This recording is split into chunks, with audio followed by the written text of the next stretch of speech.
उत्तराखंड के ऊंचे पहाड़ों के बीच बसा था चांदपुर, एक छोटा, शांत लेकिन बेहद ठंडा गांव। यहाँ की सर्दियाँ सिर्फ रुत नहीं थीं, एक श्राप थीं। हर साल दिसंबर लगते ही गांव में कोहरे की चादर इतनी घनी हो जाती कि इंसान अपनी ही सांस को धुंध में घुलता हुआ देख पाता। लेकिन इस बार ठंड कुछ अलग थी, कुछ भारी, कुछ अजीब, कुछ डरावनी।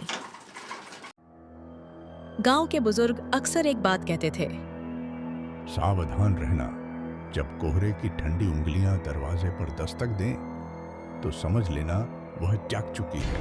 लोग इस वह का नाम लेने से भी डरते थे। कहते थे रूह बर्फ जैसी ठंडी होती है और बर्फ की रूह कभी गर्मी को बख्शती नहीं। चांदपुर गांव में वो रात सबसे लंबी, सबसे ठंडी और सबसे शांत थी। दूर दूर तक कुत्ते भी चुप थे। माहौल ऐसा था जैसे प्रकृति खुद किसी बड़ी दुर्घटना की तैयारी कर रही हो। हर घर में लोग अंगीठी के पास सिमटे हुए थे, क्योंकि गांव में लकड़ी की कमी थी और जो थी वह सिर्फ एक ही इंसान के पास। किशन सेठ, मोटा पेट, खुरदुरी मूंछें और आंखों में लालच की चमक। लकड़ी बेचकर उसने इतना पैसा जमा किया कि पूरा गांव उस पर निर्भर रहने लगा था। उसे यह बात पसंद भी थी, क्योंकि निर्भरता ही असली ताकत होती है। उस रात किशन ने अपनी दुकान जल्दी बंद कर दी। ठंड इतनी थी कि उसकी सांस तक बर्फ की तरह नेकी जमती महसूस हो रही थी। लेकिन तभी जैसे हवा का रुख बदल गया हो, उसे लगा जैसे कोई उसकी दुकान के बाहर खड़ा है, कोहरे के बाहर कोई साया। किशन ने दरवाजे की झिरी से देखा, एक बूढ़ी औरत, सफेद फटे कपड़े, सफेद बाल और चेहरे पर ठंड से जमी एक बर्फीली चमक। सेठ, थोड़ी लकड़ी दे दे, मेरी झोपड़ी में आग बुझ गई है, मेरी बेटी ठंड से मर जाएगी। किशन ने उसकी ओर देखा और हंस दिया। तुझ जैसे भिखारियों के पास पैसे कहाँ होते हैं? जा, जहाँ से आई है वहीं जा। औरत की आंखें अचानक गहरी, बिल्कुल काली हो गईं। उसने गर्दन टेढ़ी करते हुए कहा, लकड़ी नहीं देगा तो याद रखना सेठ, आज की रात ठंड सिर्फ बेचैन नहीं, भूखी भी है। किशन चिढ़ गया, दरवाजा बंद किया और बोला, दफा हो जा बूढ़ी चुड़ैल। औरत मुस्कुराई, फिर कोहरे में घुल गई।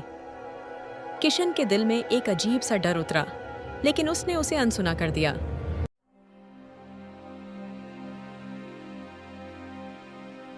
गांव के दूसरी तरफ रहता था गोपाल, एक गरीब किसान। उसकी पत्नी मीरा गर्भवती थी और ठंड ने उसे बुरी तरह जकड़ रखा था। झोंपड़ी के अंदर की आग कब की बुझ चुकी थी।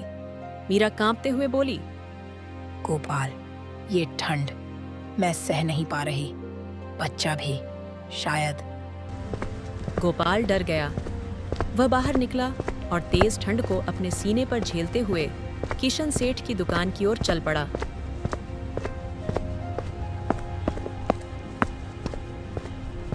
रास्ते में उसे गांव के कुछ लोग मिले जो आपस में फुसफुसा रहे थे। तुम्हें पता है, आज कोई कोहरे में रोता हुआ दिखा था। कहते हैं ठंड की औरत जाग गई है। किसी ने कहा वो बच्चों की गर्मी चुराती है। गोपाल ने बातों को नजरअंदाज किया, क्योंकि उसकी पत्नी और बच्चे की जान दांव पर थी। गोपाल ने दरवाजे पर दस्तक दी। कौन है रात के इस पहर? सेठ, बस थोड़ी लकड़ी दे दो, मेरी पत्नी की तबीयत खराब है, ठंड से कांप रही है, बच्चे पर भी असर पड़ रहा है। पैसे? सेठ, सिर्फ आधे पैसे हैं, बाकी कल। काम का नहीं, पैसा लाओ, लकड़ी ले जाओ, वरना दफा हो जाओ। गोपाल ने गिड़गिड़ाते हुए कहा, सेठ, इंसानियत के नाते। इंसानियत से दुकान नहीं चलती, जाओ यहां से। गोपाल आंसू रोककर वापस मुड़ गया, पर जाते समय उसे लगा दुकान के पीछे कोई सरसराहट हुई, मानो कोई साया किशन सेठ के पीछे खड़ा हो। गोपाल ने पीछे देखा और तब पहली बार उसे भय का एहसास हुआ। दुकान की खिड़की से एक बूढ़ी औरत का चेहरा झांक रहा था। उसकी आंखें बर्फ जैसी सफेद थीं और वह किशन सेठ को घूर रही थी। गोपाल रुक गया। औरत ने उसकी ओर देखा और बेहद ठंडी आवाज में कहा, गोपाल, तुम्हें ठंड नहीं मारेगी, लेकिन जो ठंड बांट नहीं सकता उसे ठंड जरूर मारेगी। गोपाल सहम गया। उसने आंख झपकाई और चेहरा गायब। पूरा कोहरा फिर से शांत हो चुका था।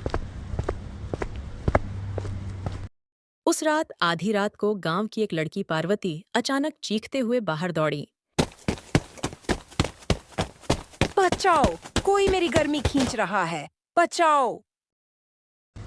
गांव वाले बाहर भागे। पार्वती कांप रही थी, इतनी कि उसके दांत बज रहे थे। उसकी सांस सफेद धुएं की तरह निकल रही थी। चेहरा नीला पड़ चुका था। वह बस एक ही बात कह रही थी, वो सफेद औरत, उसने मेरा हाथ पकड़ा। बहुत ठंडी थी, बर्फ जैसी ठंडी। गांव का वैद्य भागा हुआ आया। उसने पार्वती के हाथ पर नजर डाली। उसकी उंगलियां काली पड़ चुकी थीं, जैसे ठंड ने उसे जला दिया हो। गांव में दहशत फैल गई। लेकिन सबसे ज्यादा डर गांव के मुखिया को हुआ, जो कांपती आवाज में बोला, ये उसी औरत का काम है। गांव पर फिर से ठंड की आत्मा उतर आई है। उधर किशन सेठ अपनी दुकान में था। आधी रात, अंधेरा और ठंड इतनी कि उसकी अंगीठी भी बुझने लगी थी। वह कोयला डाल रहा था। तभी दुकान के पीछे का दरवाजा धीरे धीरे खुलने लगा। किशन हकलाते हुए बोला, कौन है वहां? भूत प्रेत से नहीं डरता मैं। अचानक कमरे में ठंड की तेज लहर चली, इतनी ठंडी कि उसकी सांस तक जमने लगी। किशन डर गया। उसके हाथ सुन्न पड़ने लगे। तभी उसके कान में एक फुसफुसाहट गूंजी। लकड़ी नहीं देगा, गर्मी रोक कर रखेगा तो ठंड तेरी गर्मी ले लेगी। फिर दुकान की खिड़की पर वही बूढ़ी औरत दिखाई दी। चेहरा बर्फ जैसा सफेद, आंखें धंसी हुई और होठों पर खौफनाक मुस्कान। औरत ने लंबी ठंडी उंगलियां आगे बढ़ाईं। अब तेरी बारी है, सेठ। किशन चीखता हुआ दुकान के कोने में जा छिपा। ठंड उसके आसपास गोल गोल घूमने लगी। उसका शरीर सुन्न होने लगा। औरत की आवाज फिर आई, जो जरूरतमंद को गर्मी नहीं देता उसे ठंड कभी माफ नहीं करती। किशन बेहोश होकर गिर पड़ा।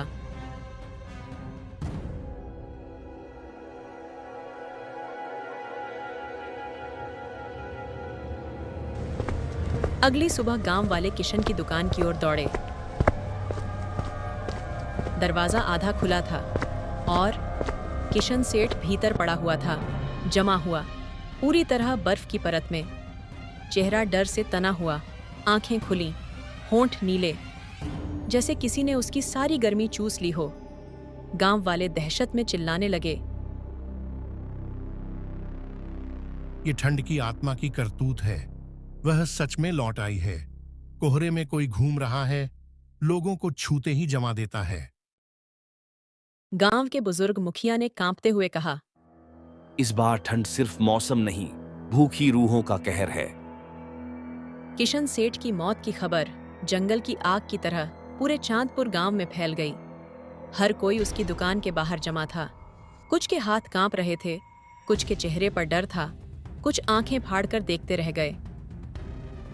किशन का शरीर कठोर बर्फ की तरह जम चुका था, लेकिन सबसे डरावनी बात यह थी, उसकी छाती पर उंगलियों जैसे 5 बर्फीले निशान थे, मानो किसी ने वहीं हाथ रखकर उसकी गर्मी खींच ली हो।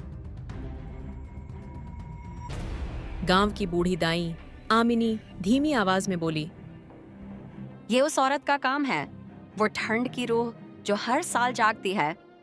भीड़ में किसी ने कहा, पर इस बार वो और खून खराबा करेगी। उसकी आंखें गांव के हर घर पर लगी हैं। अचानक किसी ने गोपाल का नाम पुकारा। अरे, गोपाल रात को यहीं आया था ना? कहीं उसी ने? गोपाल तुरंत बोला, मैंने सिर्फ लकड़ी मांगी थी। मैं क्यों मारता किसी को? मेरी पत्नी तो खुद मौत से जूझ रही है। पर तूने उस बूढ़ी औरत को देखा था। क्या पता तूने उसे गुस्सा दिलाया हो। पर तभी गांव का मुखिया आगे आया और बोला, बस, गोपाल दोषी नहीं है, दोषी वो ठंड है जो इंसानों के दिल से इंसानियत खींच लेती है। भीड़ शांत हो गई, लेकिन दहशत अब हर चेहरे पर बैठ गई थी। गोपाल घर भागता हुआ पहुंचा। झोंपड़ी ठंड से जमी हुई। दरवाजा खोलते ही उसने देखा मीरा बुरी तरह कांप रही थी और उसकी सांस टूटती हुई सी चल रही थी। गोपाल ने चिल्लाकर कहा, मीरा सुनो, मैं आया हूँ। गोपाल, लगता है आज रात मैं नहीं बचूंगी। अंदर बहुत ठंड लग रही है। कुछ नहीं होगा, मैं ले आऊंगा लकड़ी और आग जला दूंगा आज ही। मीरा ने कमजोर आवाज में कहा। पर कहां से? सेठ तो अब मर चुका है। गोपाल के दिमाग में वही बूढ़ी औरत की फुसफुसाहट गूंजी। जो ठंड को नहीं बांटता, ठंड उसे कभी माफ नहीं करती। वह कांप गया। सब कुछ अब रहस्य बन चुका था।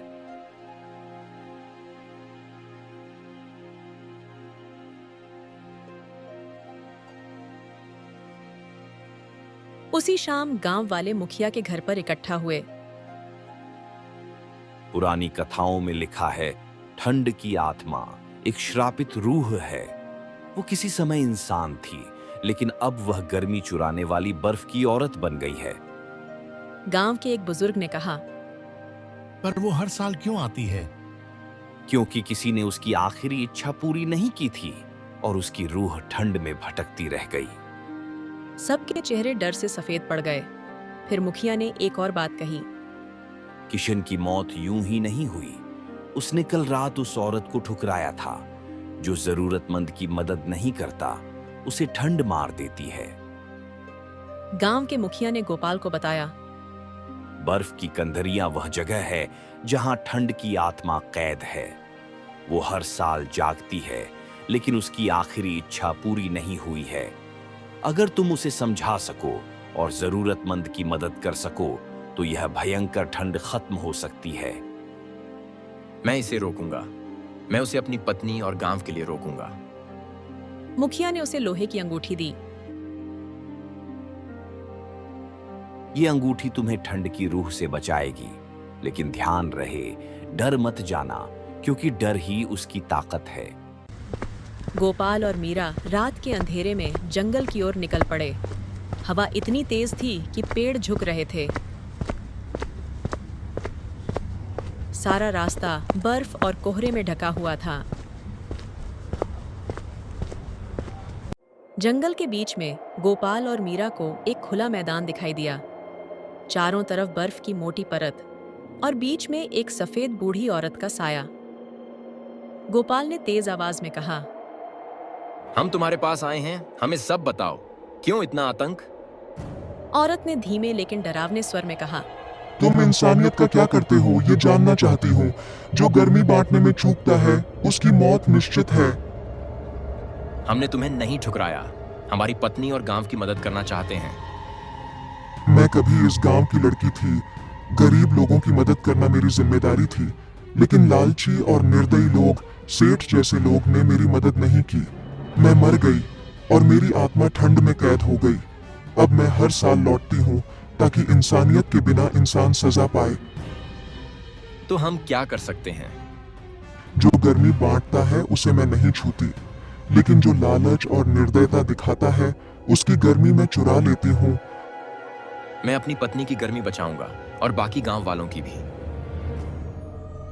गोपाल ने आत्मा की ओर धीरे धीरे हाथ बढ़ाया। औरत ने उसकी आंखों में देखा। तुम सच में इंसानियत दिखा रहे हो। धीरे धीरे ठंड कम होने लगी। हवा शांत हो गई। बर्फ की झोंकियां गायब होने लगीं। आत्मा ने एक आखिरी बार मुस्कुराई।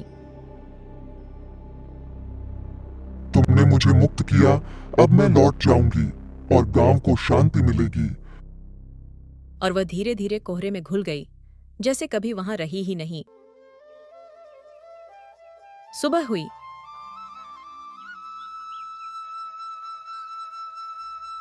गोपाल और मीरा गांव लौट आए। गांव के लोग अपने घरों से बाहर आए और देखा सारा कोहरा और बर्फ धीरे धीरे गायब हो रहे थे। मुखिया ने गोपाल को देखा और कहा, तुमने सिर्फ अपनी पत्नी नहीं बचाई, तुमने पूरे गांव को इंसानियत का सबक सिखाया। लालच और निर्दयता से भरा दिल ही असली ठंड है। गोपाल ने गांव वालों को समझाया, देखो, ठंड केवल मौसम नहीं है। अगर इंसान अपने दिल में गर्मी, प्यार और मदद को छोड़ दे तो वही ठंड इंसान को मार देती है। गांव वाले चुपचाप सुन रहे थे। अब हर किसी के चेहरे पर डर नहीं, बल्कि गर्मी, इंसानियत और प्यार की चमक थी। और इस तरह चांदपुर गांव में ठंड की मार की कहानी एक भयावह परंतु शिक्षाप्रद याद बन गई।